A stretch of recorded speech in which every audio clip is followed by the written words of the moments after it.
Любой montajniy penani ishlatishdan oldin iliq suvga, chelaga botirib qo'yish kerak. Ana o'shanda yozuvida yozilgan 60 litr bo'ladimi, 55 mi, 50 litrmi chiqadi. Bu butun dunyodagi penachilar bu narsani biladi.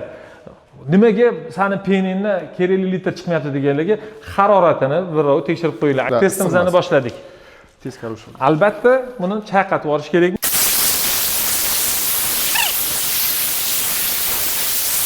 Sizda 60 litrlik. Da. Ko'rinib turibdi, juda ko'proqlik. Ko'proq litr, siznikida menda 55 litrligi, nomanda ob'yomi bor. Hozir bu ishgandan keyin o'zining ob'yomiga chiqib oladi. Va hozirgi ishlatayotgan jarayonimizda bular salqin turgan, o'shaning hisobiga maksimal chiqara olmadik. endi 50 litrlik. Bir komponentli poliuretanoviy pena OCF. Temperatura применения -10 dan +35 gradusgacha. 15 minutdan 25 minutgacha qotadi. Bunisi 8 minutdan 12 minutgacha 55 litrligi.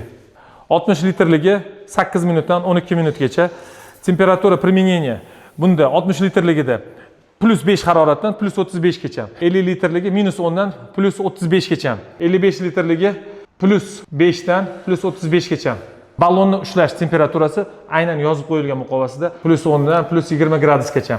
Ya'ni 20 gradusgacha buni haroratini ko'tarib olib, bemalol mana shu muqovasida belgilangan litrini siz natijasiga erisha olasiz.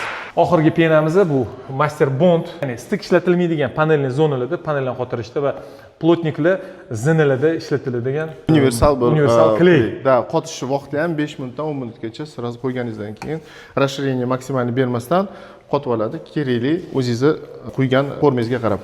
Barcha tafsilotlari o'zbek, rus va qozoq tilida yozilgan. Barcha kerakli ma'lumotlar shu yerda bor. Ehtiyotlik choralarini albatta ko'rish kerak.